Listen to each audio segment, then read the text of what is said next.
Hi mystic soul, welcome to our mystic infinity. Today என்ன topic அப்படின்னா, உங்களோட நேமை வந்து உங்கள் லவ் ஒன் எங்கேயாவது கேட்டாங்க அப்படின்னா அவங்களோட ரியாக்ஷன் என்ன?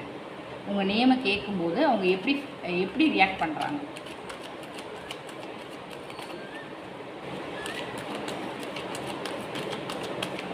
உங்கள் லவ் ஒன் நேம் 3 டைம் சொல்லுங்கள். அவங்கள விசுவலைஸ் பண்ணிக்கோங்க, மைண்டை காமாக வச்சுக்கோங்க.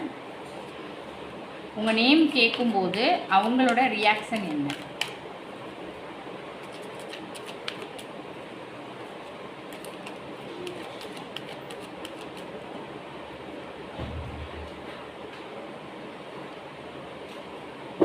கார்டு நம்ம ரிவீல் பண்ணிடலாம்.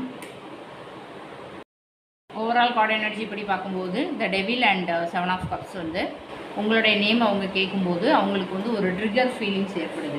ஏன்னா அவங்க வந்து மைண்ட் வந்து ரொம்ப டிஸ்டர்ப் ஆகுறாங்க. அண்ட் மறக்கணும் அப்படின்னு நினச்சா கூட அந்த நினைவுகள் வந்து வந்துட்டு போயிட்டுருக்கு. ஸோ அட்ராக்ஷன் இருக்கலாம், பட் ஆனால் வந்து அட்மிட் ஆக மாட்டாங்க. ஸோ என்ன ஃபீல் பண்ணுறேன் அப்படின்றது எனக்கே புரியலை அப்படின்ற ஒரு கன்ஃபியூஷனில் அவங்க இருக்கிறாங்க.